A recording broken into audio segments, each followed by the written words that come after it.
Assalamualaikum warahmatullahi wabarakatuh. Teman-teman yang berbahagia, hari ini kita akan membahas lanjutan materi dari perilaku organisasi.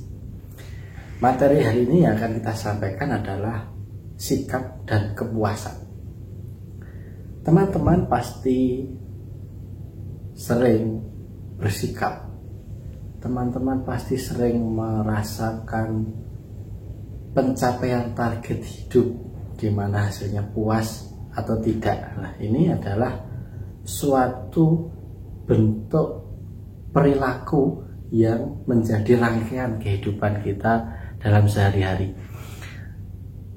Teman-teman, kita ketahui sikap itu pada dasarnya adalah suatu reaksi atau suatu pernyataan atau suatu tindakan yang kita ambil atau kita lakukan karena ada sesuatu yang terjadi yang mana timbul dari kegiatan-kegiatan yang dilakukan oleh orang lain atau yang timbul dari kejadian-kejadian yang terjadi di sekitar kita. Nah, akan tetapi sikap ini teman-teman perlu memperhatikan, ada konsep perilaku dalam suatu organisasi yang paling atas itu adalah sikap. Sikap ini kemudian dalam perilaku itu diturunkan ada juga kepribadian. Kemudian ada juga persepsi dan juga ada terkait dengan pembelajaran yang kita terima dalam kehidupan. Jadi sikap ini tidak bisa berdiri sendiri dalam diri kita. Sikap ini pasti dipengaruhi oleh yang pertama adalah kepribadian kita. Kepribadian dalam keseharian kita, keluarga kita, kemudian lingkungan kuliah atau lingkungan sekolah kita pasti memiliki pengaruh yang besar terhadap sikap yang kita ambil dalam menyikapi apapun yang terjadi dalam hidup kita. Nah, kepribadian ini perlu kita bangun menjadi pribadi yang baik. Di mana pribadi yang baik ini adalah pribadi yang dapat menentukan sikap yang baik untuk diri kita. Kemudian sikap juga dipengaruhi oleh persepsi. Persepsi itu adalah sesuatu yang kita miliki dalam pikiran kita. Nah, pikiran-pikiran kita akan sesuatu yang terjadi itu pasti dipengaruhi oleh yang namanya ilmu atau pembelajaran atau kegiatan-kegiatan yang kita peroleh dari luar, sehingga suatu rangkaian kehidupan mulai dari kejadian, ada pembelajaran, ada sekolah, ada materi sekolah, materi perkuliahan, itu akan membangun persepsi akan diri kita, akan persepsi sesuatu yang kita ketahui. Kemudian dari persepsi ini akan dikombinasikan dengan kepribadian yang ada dalam hidup atau dalam hati kita. Kemudian kombinasi persepsi dan kepribadian ini akan membentuk suatu sikap yang akan kita tampilkan, atau sikap ini kita pertunjukkan atau kita berikan kepada orang lain atau organisasi kita. Ini sehingga dalam sikap ini akan mengarahkan kepada kepuasan. Sikap yang akan diwujudkan dalam perilaku atau juga diwujudkan dalam emosional itu akan mempengaruhi bagaimana kita dalam beraktivitas, bagaimana kita dalam bekerja, bagaimana kita dalam berkomitmen dalam suatu lingkup organisasi yang ada di sekitar kita. Sehingga sikap yang kita tunjukkan itu akan dinikmati oleh orang lain dan dampaknya ini akan panjang. Nah, biasanya sikap yang kita wujudkan itu akan berdampak. Kita biasanya sikap itu karena kita akan menginginkan sesuatu. Di sini ada 4 fungsi sikap yang perlu kita ketahui. Yang pertama adalah kita bersikap karena ingin mendapatkan sesuatu. Ini terjadi di setiap hari teman-teman. Misalnya ini ya, kita bersikap kepada orang tua kita baik, sopan. Tiba-tiba orang tua kita bicara, jangan-jangan ini ada maunya. Nah, ini memang sikap yang timbul dari diri kita karena kita menginginkan sesuatu. Biasanya orang itu kalau menginginkan sesuatu itu pasti dia akan berusaha semaksimal mungkin untuk mendapatkan yang dia inginkan. Nah, salah satunya adalah dengan bersikap, karena sikap ini nanti akan turun menjadi perbuatan. Yang kemudian, yang kedua adalah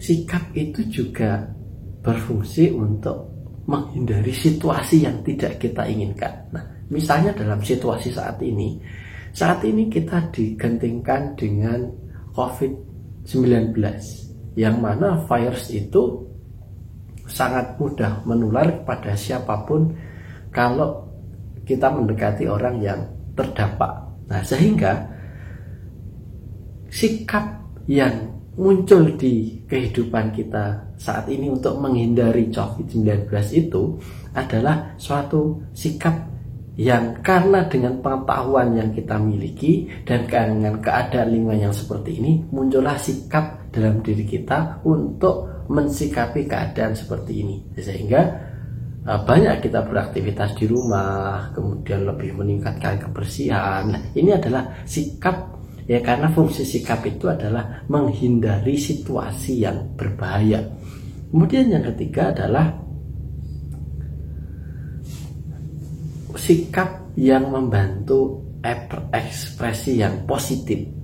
Nah, ketika kita mendapatkan suatu kebahagiaan, ketika kita mendapatkan sesuatu yang menyedihkan, pasti dalam kehidupan kita, diri kita, sikap kita ini akan berubah, di mana kita akan happy atau bahagia ketika kita mendapatkan suatu kabar gembira atau mendapatkan suatu berkah kebaikan. Misalnya nilainya kumlot, akan senang sekali. Kemudian mendapatkan hadiah kejutan, pasti kita akan senang sekali. Tapi sikap berkebalikan, ketika kita mendapatkan kabar yang menyedihkan, kita akan menjadi sedih. Nah, inilah secara otomatis perilaku kita itu akan mengontrol di mana kita akan mensikapi suatu kebaikan karena kebahagiaan, dan juga secara otomatis akan mensikapi suatu keadaan di mana kita dalam keadaan yang bersedih. Kemudian yang keempat adalah sikap mengenai bagaimana kita menata pengalaman-pengalaman yang lampau secara terstruktur, supaya kita ini tidak mengulangi kesalahan dari pengalaman yang lampau yang kurang bagus. Jadi ini adalah sikap untuk mengerti akan kejadian-kejadian yang lalu. Pasti selama kita hidup dari mulai sekolah dasar hingga kuliah saat ini, pasti mengalami berbagai macam pengalaman, sehingga berbagai macam pengalaman ini kita tata dalam pikiran kita dan hidup kita, yang membentuk kita sikap untuk berhati-hati untuk tidak mengulangi kesalahan-kesalahan yang terdahulu. Oke. Nah, dengan sikap dalam diri kita yang diwujudkan dalam perilaku kita, itu akan mendatangkan yang namanya kepuasan. Kepuasan itu adalah sesuatu rasa yang kita rasakan dalam diri kita, bahwa kita benar-benar merasa maksimal mendapatkan sesuatu dari sesuatu yang kita lakukan. Nah, kepuasan ini pasti melibatkan banyak aspek. Yang pertama adalah pasti melibatkan keterlibatan orang lain yang mendukung kepuasan pencapaian kita. Kalau kita bekerja kelompok, kepuasan kerja kelompok itu pasti didukung dengan keterlibatan kerja banyak orang. Maka dalam dunia kerja, kepuasan kerja itu akan didapatkan dengan keterlibatan kerja dalam satu tim. Kita tidak akan dapat mendapatkan kepuasan yang maksimal dengan diri kita sendiri. Karena pasti nanti di dunia kerja, di dunia wirausaha, kita mesti memerlukan keterlibatan kerja dengan banyak aspek untuk mendapatkan kepuasan kerja yang maksimal. Kemudian, untuk mendapatkan kepuasan dalam diri kita dengan sikap yang kita lakukan, itu butuh yang namanya komitmen. Komitmen untuk bersikap mencapai tujuan yang baik. Tentunya komitmen ini sangat penting untuk mencapai kepuasan. Karena sikap manusia itu naik turun. Emosi manusia itu naik turun. Sehingga sikap itu dibutuhkan suatu komitmen. Maka komitmen ini biasanya diwujudkan dalam bentuk ikatan peraturan atau mungkin tata tertib yang mengikat kita supaya komitmennya kita kuat untuk bersikap yang baik untuk menggapai kepuasan kerja dan kepuasan hidup kita yang baik. Nah, kepuasan yang kita capai itu pasti banyak tantangan. Nah, karena godaan dalam berperilaku, bersikap untuk mewujudkan goal atau tujuan dalam hidup itu banyak. Tantangan yang kita hadapi apa? Yang pertama adalah tantangan lingkungan di sekitar kita. Banyaknya godaan misalnya untuk hangout sekarang ini, untuk nongkrong sampai larut malam, sehingga menurunkan produktivitas kerja kita, melupakan tugas kerja kita, itu juga bisa. Yang kedua adalah tantangannya adalah keterampilan yang kita miliki. Seringkali tugas itu datang kepada kita, tetapi kita belum memiliki keterampilan yang maksimal untuk menyelesaikan tugas. Maka kita dalam menghadapi tantangan kurangnya keterampilan ini perlu untuk meningkatkan pembelajaran dalam hidup kita supaya keterampilan kita meningkat. Kemudian tantangan yang lain misalnya banyaknya tugas yang bervariasi. Kita sebagai pekerja, kita sebagai wirausaha, kita juga sebagai anggota masyarakat, kita juga sebagai anggota keluarga, kita sebagai kepala keluarga, kita sebagai ibu rumah tangga yang ngasuh anak-anak. Nah, ini menjadi tantangan bagaimana kita menyelesaikan goal kita, tujuan kita untuk meraih kepuasan kerja dengan bersikap yang baik. Maka kedewasaan dalam bersikap itu tidak dapat kita lalui dengan instan, kita dapatkan dari perkuliahan, tetapi sikap perilaku bersikap mensikapi sesuatu untuk meraih kepuasan itu kita harus bangun mulai dari sekarang, mulai di bangku kuliah atau SMA kita ikut organisasi, akan membangun sikap bagaimana empati, bagaimana gotong royong, bagaimana sikap peduli, bagaimana sikap tanggung jawab, bagaimana sikap menyelesaikan berbagai masalah. Nah, jadi kita tidak cukup untuk bersikap yang baik ini hanya menyelesaikan studi kita tanpa mempedulikan bagaimana pengembangan sikap yang ada dalam diri kita. Karena ke depan yang dibutuhkan itu bukan hanya ilmu pengetahuan, dia pintar, tapi bagaimana orang yang pintar ini memiliki attitude, sikap yang baik sehingga dia keberterimaan umumnya adalah besar, sehingga dia dengan kondisi apapun itu masih dapat untuk bersikap, masih dapat untuk survive kan gitu. Yang kedua, sikap ini tentunya dipengaruhi oleh penghargaan. Penghargaan yang maksudnya bagaimana? Tentu sikap menuju kepuasan kerja dan komitmen organisasi yang kuat itu kalau ditunjang dengan penghargaan yang baik. Penghargaan itu bisa saja pengakuan keberhasilan, bisa saja penghargaan itu adalah merasa nyaman dalam bekerja karena teman-temannya itu kompak, menghargai, saling mengerti. Ada juga penghargaan itu dalam bentuk reward atau gaji yang memadai dan promosi atau kenaikan pangkat yang jelas. Jadi dengan penghargaan yang seperti ini pasti orang-orang atau kita yang bekerja itu akan memiliki sikap yang lebih baik untuk mencapai tujuan, dengan komitmen yang lebih baik untuk mencapai tujuan, untuk mencapai kepuasan kerja. Nah, kalau sikap kita baik, komitmen kita baik, kerja kita baik, kepuasan kerja kita baik, otomatis organisasi yang ada dalam kita ikuti, misalnya di tempat kerja kita, otomatis juga akan kinerjanya meningkat. Sehingga dengan demikian kepuasan kerja yang dirasakan setiap individu pekerja itu meningkat dengan penghargaan yang baik dan komitmen organisasi yang baik, itu secara otomatis akan meningkatkan kinerja dari suatu organisasi atau perusahaan. Nah, tentunya ini juga dipengaruhi oleh kondisi kerja.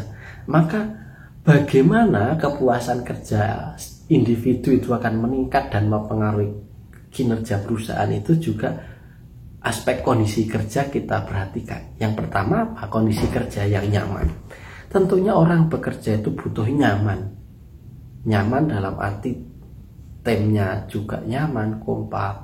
Maka sering-sering di suatu perusahaan itu melakukan yang namanya kayak outbound untuk membentuk suatu lingkungan kerja yang nyaman, kemudian teamwork yang bagus, ada refreshing, ada family gathering, itu untuk meningkatkan kondisi kerja yang nyaman untuk setiap pribadi pekerja atau setiap pribadi orang yang ada dalam organisasi yang tersebut. Yang kedua, selain kenyamanan, kita membutuhkan kemudahan dalam melakukan suatu pekerjaan. Nah, kemudahan dalam melakukan pekerjaan ini harus ditunjang dengan apa? Harus ditunjang dengan fasilitas yang memenuhi untuk memudahkan kita bekerja. Contohnya apa? Misalnya harus ditunjang dengan akses internet yang cepat. Kalau kita kerjanya adalah terkait dengan pengiriman data atau kontak dengan pelanggan menggunakan jaringan internet, dibutuhkan dengan misalnya dengan komputer yang mumpuni. Kalau kita misalnya seorang editor atau seorang membuat konten program, nah itu adalah juga yang mempengaruhi dimensi dari kepuasan kerja, yang membentuk sikap yang baik, membentuk ikatan komitmen organisasi yang baik menuju kepuasan kerja yang baik. Nah, ini adalah satu bingkai yang tidak dapat dilepaskan satu persatu. Sehingga mulai dari tantangan pekerjaan, penghargaan, kondisi kerja, ditambah lagi satu yang namanya rekan kerja yang ada dalam interaksi sosial dalam suatu organisasi, itu juga mempengaruhi kepuasan kerja. Sehingga saran kami untuk membuat kepuasan kerja meningkat ini perlu memperhatikan yang namanya kerjasama tim yang bagus, kondisi tempat kerja yang nyaman, kemudian bagaimana kita membuat kenyamanan pribadi para anggota organisasi atau karyawan kita itu supaya nyaman untuk bekerja. Sehingga kalau dia nyaman, timnya bagus, kemudian peralatannya, penunjangnya lengkap, dia akan enjoy untuk bekerja. Dia akan merasa komitmennya naik ketika bekerja, ditambah lagi dengan penghargaan yang tinggi, misalnya dengan sistem penggajian yang sesuai, kemudian atasan yang berbuat baik, kemudian mengerti para bawahannya. Ini akan menjadikan kepuasan kerja suatu pribadi di organisasi itu akan meningkat. Nah, itu saya kira yang terkait dengan sikap dan kepuasan kerja yang dapat kita sampaikan. Semoga apa yang hari ini kita sampaikan bermanfaat. Kita bertemu dalam vlog atau video yang selanjutnya, bahasan selanjutnya. Selamat beraktivitas, jaga kesehatan dalam kondisi saat ini. Kita doakan semoga COVID-19 ini segera berakhir dan kita bisa beraktivitas seperti sedia kala. Terima kasih. Assalamualaikum warahmatullahi wabarakatuh.